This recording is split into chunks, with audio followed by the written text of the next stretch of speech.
Australia, we all know, has some of the best produce, some of the best chefs in the world. And I'm very sure that it's only a matter of time before Michelin is across all states. I was saying to somebody the other day, I wouldn't be surprised in 5 years if there's just one guide that's Australia and New Zealand. Hi, everybody. You're with Dani Valent, and this is Dirty Linen. Talking food as always, and grateful for your time and attention. So many things that you could be doing, but you're hanging with me. That is great. I'm excited about today's chat with Zennon Wijlens from Paris Butter in New Zealand. We've already chatted on this podcast about New Zealand having its first run at Michelin stars, and Paris Butter was one of the restaurants anointed with a star. There's a bit of, backstory with Paris Butter and Michelin. The sister restaurant, Le Petit Lion in France, with co-owner Nick Honeyman, has had a Michelin star for a while. And we chatted with Nick in 2024 about the difference between running a restaurant in France and in New Zealand, and whether it was a good idea for Michelin to come to NZ. Now it has. Is that a good thing? We're going to welcome Zennon to chat all about it. Hey, Zennon, welcome to Dirty Linen. Hey, Dani, thanks for having me. Super excited. I'm super excited to have you on. You've won your Michelin star. Congratulations. You've been over to Le Petit Lion and cooked with your brother restaurant over there. How are you doing? It's been a whirlwind since the awards. We done an event in China, came back for the awards, and then 3 days later flew to New York for an event, and then from there went with Nick to Le Petit Lion to do a dinner there. So it's been non-stop. This is like my first full week back in the kitchen at Paris Butter. Well, I mean, the life of a modern chef, there can be a lot of things going on. You already had lots of awards yourself personally as a chef, but also, Paris Butter was a regular three-hatter in the Cuisine Magazine Awards in New Zealand. So it certainly wasn't a stranger to the limelight. But talk about Michelin. Like, is that different? What did it feel like? It's Michelin's the gold, the world standard. So when we found out that it was coming to New Zealand, there was that sense of everyone in the industry of, wow, like New Zealand's getting noticed. Then within our team, there was that sense of, okay, we're not going to change a thing. We're going to keep doing what we're doing. We think we're worthy of a star, but let's just see. And it came, and here we are. Do you think, is it different to winning hats in the local currency? Yeah, I think it's both have their place. Cuisine is, with the hats, it's fantastic, and it's really focused on that domestic market. And then Michelin is kind of just that international credibility, like everyone in Europe knows what a star is. You don't have to explain what a hat is. So I guess it's the same in Australia. You guys have the hats as well. So, yeah. And I mean, you said you heard Michelin was coming. You decided not to change a thing. What were those conversations like? Why did you decide to stick to your guns and not sort of aim at that Michelin star? Paris Butter, we've always stuck to our guns. We're a small chef-owned restaurant. We've always just done what we believe in. Sometimes it's against the grain, but it's seems to have worked. We've got an amazing team, an amazing support network. There was a lot of pressure when Michelin was announced. Everyone, was commenting on everything, on who they think's going to get a star and all this kind of stuff. So we tried not to read into that too much, and we're all immensely proud of the product we're doing already. We've done multiple collaborations with Michelin star chefs, so we knew that our product was up there and worthy of it. And we didn't want to change what we were doing to cook for a star, if that makes sense. And was there anything that the Michelin review noticed that you felt was, I don't know, particular to them? Like, did you feel seen in a different way? As far as their actual little review thing goes, to be honest, I don't think I've seen it. Uh, Okay. no, oh, The star is the thing. the star is the thing. It was an incredible night. Like we took a gamble and closed the restaurant for the team so they could all have a watch party around at our house. Nick and I went to the awards. Just to have Nick fly back for that. He was super confident on what we were doing here. To share that moment with him on the stage was something pretty magic. And, you mentioned that the hats are more for the local audience. I guess one of my big question marks around Michelin coming to New Zealand and indeed to South Australia, as has also been announced, is whether it will improve trade, whether that will draw customers, whether it's locals or internationals. What's your view on that? I mean, like we touched on before, Michelin is the world standard. Me, when I was young, half the chefs in New Zealand and Australia as well would get to a point in their career and go overseas to get that Michelin experience. One thing we've noticed instantly is job applications. We're getting flooded with people who want to come back to New Zealand or, move from their little cafe job and try Michelin here. So I think, to have Michelin in New Zealand and Australia, it's going to keep our talent, in that, oceanic pool. That's so interesting. Have you had lots of applications from New Zealand chefs who are working over in Australia? Yeah, there's been a fair few. It also means like the guys that are at the point, senior sous chefs and head chefs, around the world that are Kiwis in other countries, now they can come home and, potentially open their own place and push for a star and get a star on their home ground, and that's only going to elevate the whole New Zealand dining scene. That is so interesting. That's one of the best arguments that I've heard for having Michelin rolled out more widely in Australia. If it's a talent drain, then that is very meaningful for any dining scene. It's incredible. If you look at, I don't know, your last 50 guests who have been on as chefs, 90% of them have probably gone overseas to work Michelin or something like that. So the stats are there. Wow. And what about bookings, Zennon? Yeah, they've gone gangbusters. We didn't think it was going to have such an impact in New Zealand that it would in Europe or the States, being so far away from everywhere. But we're getting a lot of Australian tourists fly over for long weekends and stuff to come and check it out. It's in the middle of winter. We're doing summer numbers, which is absolutely crazy. That's amazing. Did you have as a prominent chef in New Zealand, did you have any discussions with the government authorities in New Zealand that put the money in to get Michelin over there? Like, were you part of the sort of sales pitch? Nope. No, I wasn't part of anything. I actually found out about it I got a phone call from a reporter at 7 a.m. To ask for my opinion on it, and I had no idea it was coming. So that's kind of how I found out. I woke up to a phone call saying, "What do you think about Michelin?" I was like, "What are you talking about?" Love that. That's so cool. And once you knew it was coming, you would have had an eye out for the Michelin inspector. Like, do you reckon you spotted them? Oh, honestly, like we're such a small restaurant, and since getting quite a few accolades and stuff, we're on that international radar with diners anyway. So it's not uncommon for us to have a random one packs from Europe or from the States or from Hong Kong. Like it was nothing out of the ordinary. Like I honestly couldn't spot who they would be or when they came in. Oh, that's so interesting. I would love to be in a restaurant and, just think the Michelin inspector was sitting next to me. And, it's so interesting. Yeah. There was like, we'd have in briefing and stuff, obviously if there's a table that's asking a few more questions and wanting a bit more depth on things like that, that's a little bit of a red flag. So, we'd make sure that everyone knew table 13 was really inquisitive, that might be a telltale sign, but again, we're not sure. I mean, you mentioned that you tell the team that person's asking more questions. Does that sort of then elevate them into VIP status? They get different treatment, or it's more that you just the staff have that knowledge. This is a table that's interested and wants you to share.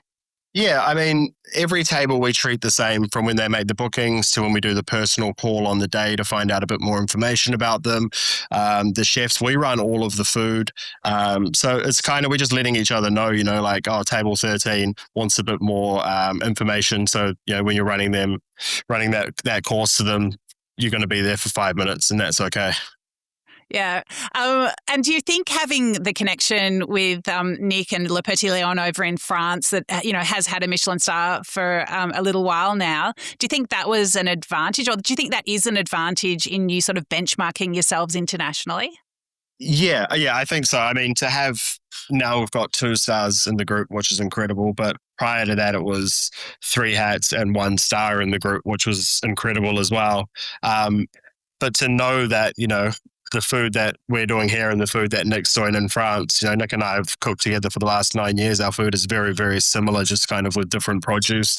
We talk every day about ideas for dishes and stuff. So to know that when they got their star, like, okay, what we're doing here is up there. So that's one of the reasons that we decided not to change anything. A lot of people, I think, when they found out Michelin were coming, probably made a few little changes to cook for the guide. Yeah, I think that's always a tricky one. I'm often getting questions from restaurants like, how do we get that hat? How do we improve our score? And it's always just look after your community. Do, like hone in on your own identity. Be sure of yourselves. Don't be cooking. Yeah, don't be cooking for outsiders. Cook for the people that are going to keep coming back. It's not even just about the cooking. Michelin does say that it is just about the food and stuff, but I'm a massive believer that it's the whole package. And that's one of the things that Nick and I are really big on here is advocating our service staff. Our service is, in my opinion, some of the best in New Zealand. The guys on the floor are absolutely incredible. The food is 50% of the dining experience. Yeah, well, it's funny that, if you look at the criteria for Michelin, it really does just talk about the food. It's almost like this laser focus on the plate. The eyes are not up, looking around the restaurant.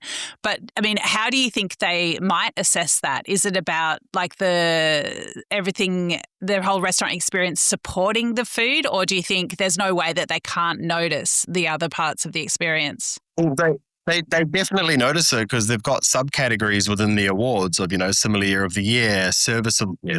So that is definitely being noticed and recognized.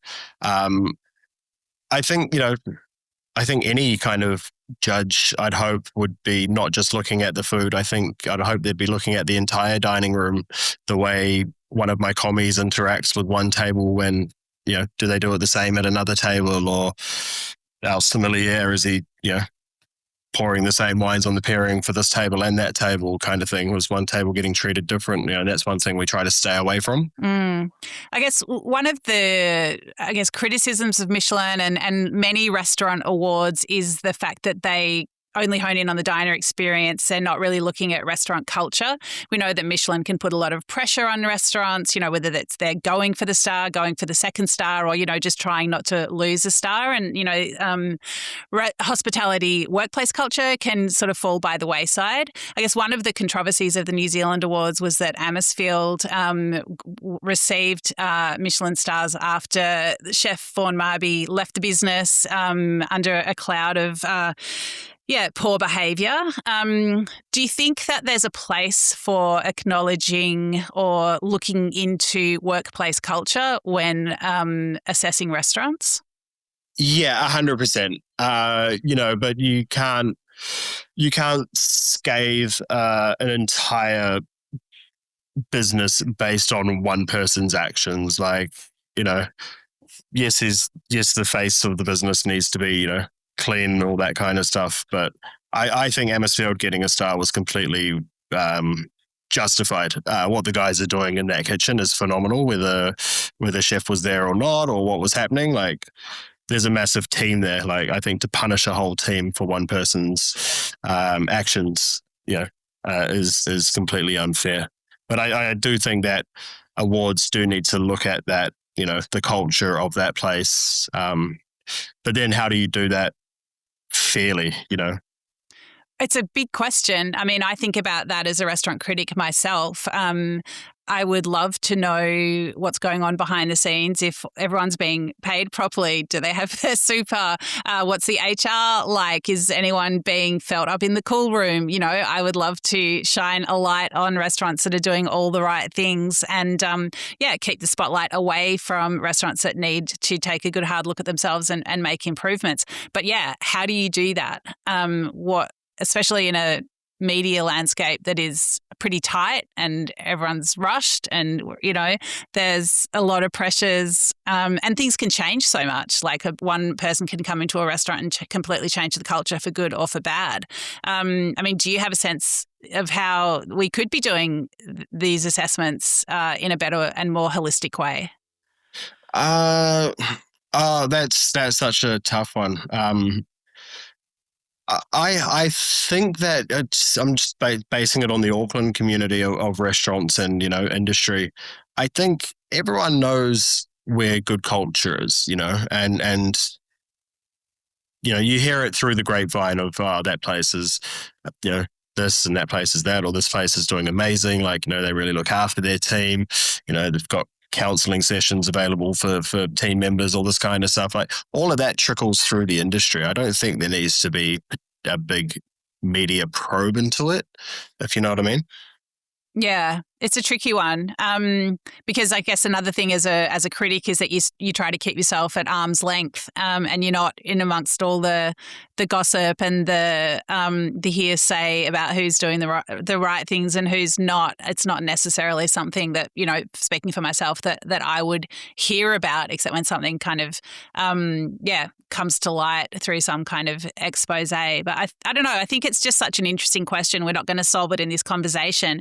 But I think diners definitely care about the treatment of the people that are looking after them in a restaurant. And I think, they would like to know that awards align with positive workplace culture. Yeah, but I think as a diner, you can get a sense when you go into a place if the staff are happy or not, you know. You can walk in and you know, if the guys are smiling and having a little bit of a banter and stuff, but still providing a high level of service, you know, I'd hope that you'd realize that that's a good place to work. Yeah, I'd like to think that I have some kind of hunch about places that feel really, wound up, tight and tense, and other places that feel like everyone's, you know, standing shoulder to shoulder and working towards the same goals. But it's I guess you're only seeing a certain side of it when you're in the dining room.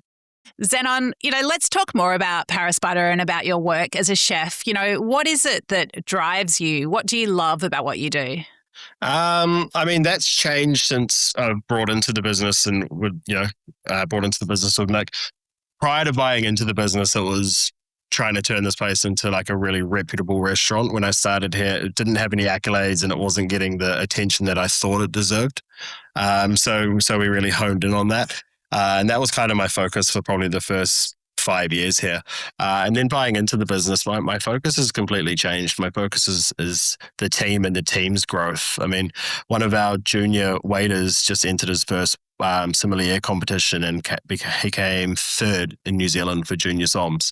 So like to be able to provide that support for him, you know, some of the boys in the kitchen are looking at doing competitions. So to be able to provide that support for them as well is kind of where I'm at now. And it's really exciting. So was that a big transition for you? And was it a surprise? You know, did you know that you were going to become more of that people manager than hands on the tools? I always knew that it was going to happen. And I've been super fortunate to have some really, have Nick as, you know, as starting off as a boss, then a mentor, business partner, and now it's pretty much just like a brother. I've always had, you know, him in my corner to kind of guide me, and he's just the nicest person. Like it's annoying how nice he is. But, you know, when you've got someone like that to look up to and he's in your corner and he's always backing you, it's hard for that not to rub off. Well, yeah, that's so interesting that you started in this more of a hierarchical relationship and now you see yourself as brothers. Like, were there any sort of turning points along the way that allowed you to make that shift in the relationship? Yeah, I mean, the biggest turning point was obviously he had the restaurant in France. So when I started, it was a 6 month. He would be here 6 months, then go to France 6 months. So for 6 months, it would kind of be his menu. Then for 6 months, it would be mine, and then he'd come back and we'd change a couple of things, work on dishes together, and then after like year two, he kind of just started handing the steering wheel a little bit more, a little bit more. I'd go up and paint some of the restaurant. He wouldn't care. He'd come back and be like, that looks amazing. I'd go get custom plates made. I'd do this, all these kind of things. And he just always supported everything I was doing. There was never any kickback. And then when he had his two daughters, it kind of just made sense for him to be based in France, I guess, a lot more than in New Zealand. And at that time, I was looking to move on and do my own thing with my wife, Catherine. So the timing just worked perfectly for us. So Nick came to us with the opportunity to buy into the business, and become the face of Paris Butter and to kind of drive it in the direction that kind of I wanted to do with his guidance. The timing just worked out perfect, and here we are. I love it. So we've barely talked about food, and I want to do that. Zennon, make me hungry. Tell me about some of the dishes that you're loving on the menu at Paris Butter at the moment. I think one of my favorite ones is our duck tray. So it comes out in big tray with the duck crown on it all for the presentation. Then the legs we confit and then season with like our version of a Japanese curry, turn that into a beignet. The wings we turn into a consomme, so you sip that. The livers we turn into a liver parfait and do that on a little vinegar meringue with Japanese plum wine jelly. And then the duck hearts we smoke and grate over the top. So that's kind of part one. And then the crown will come back to the kitchen and get carved off. And then we kind of just, at the moment, we're serving that with shimiji mushrooms, pickled shimiji mushrooms. And it's the last week of truffles, so we're putting a whole lot of truffles through the plate. Wow, that sounds amazing. I can just, almost taste the different flavor profiles, like that richness, the sharpness with the vinegar elements, and some of the succulence and a bit of crunch. That sounds so good. Another one that I'm enjoying at the moment is one of our first courses. So it's the Huck kingfish from Northland, kind of just done sashimi style, and then we just lightly torch it. They're serving that with green olive juice. It's just really briny and punchy, which is incredible.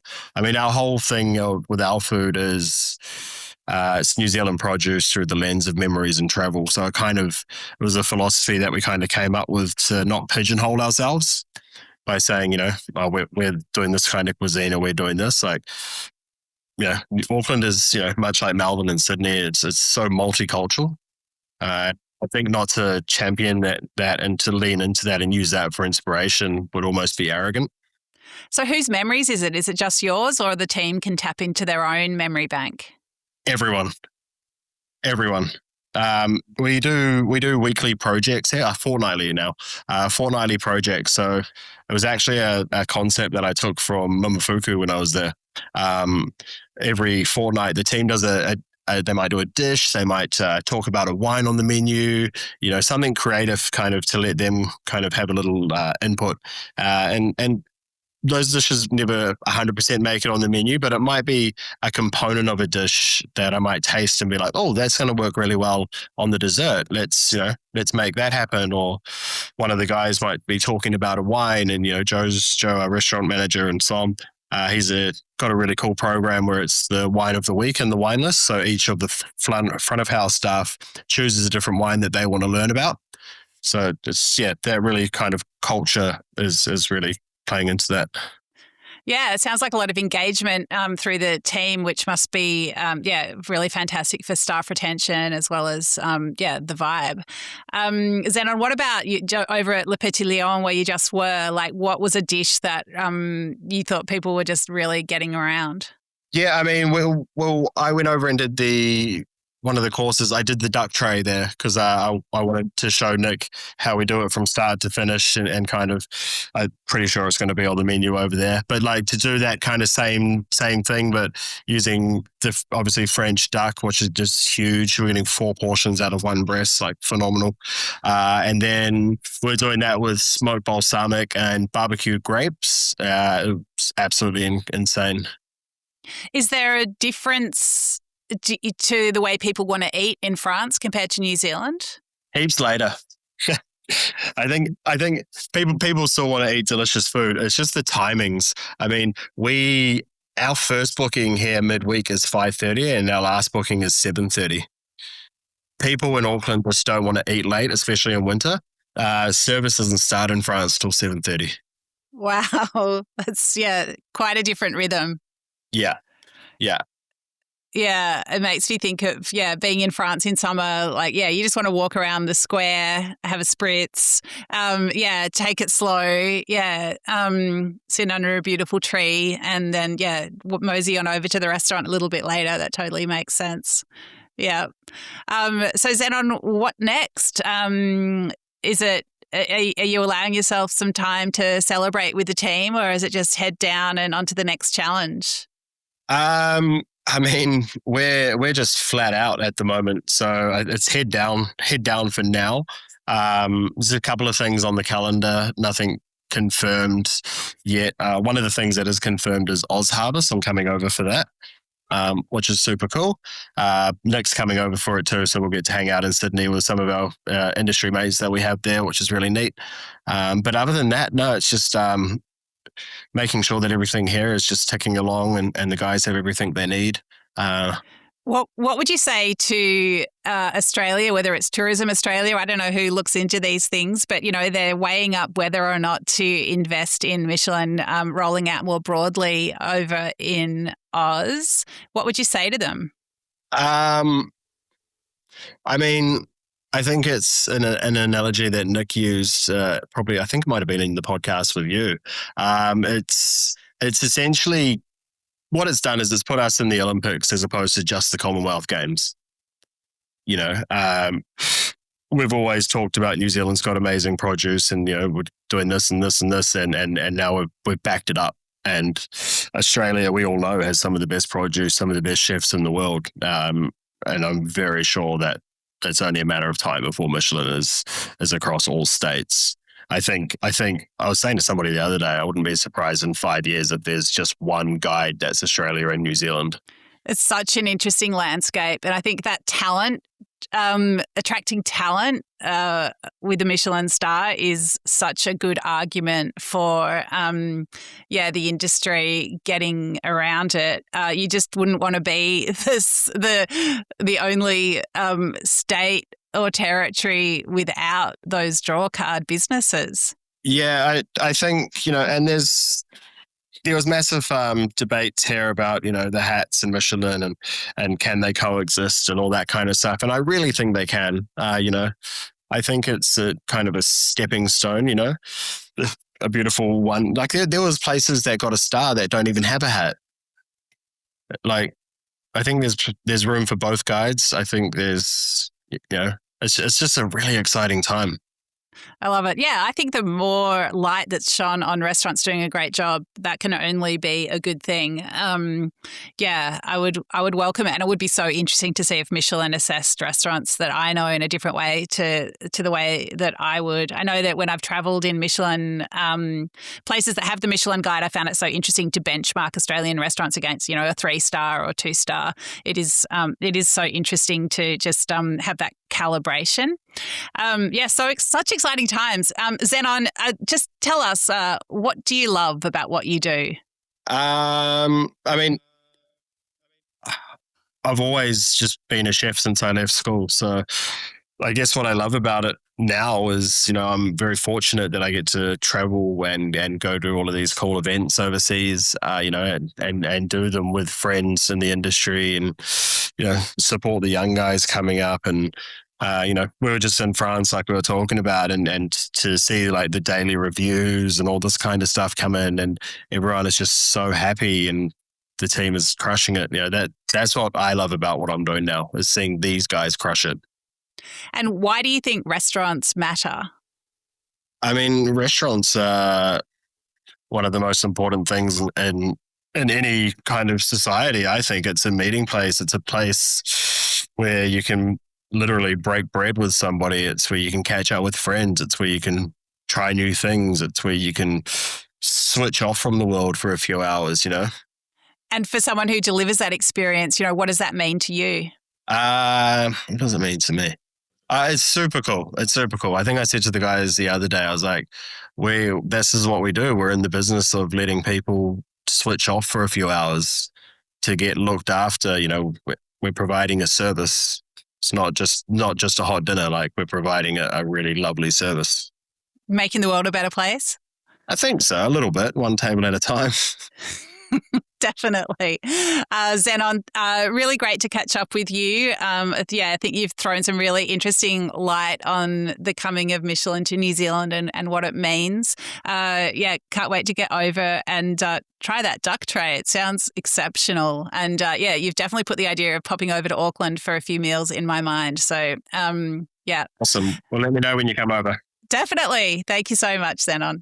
Thank you, Dani. This is Dirty Linen. I'm Dani Valent. We bring you untold stories from the food world. Real, raw, unafraid, hopeful. We're driven by a belief that food provides endless opportunities for learning, connecting, and creating the world we want to live in. Delicious, open-hearted, meaningful. If you know a story that needs telling, get in touch. Write to dirtyLinen@deepintheweeds.com.au. Thank you for listening. This is a Deep in the Weeds production.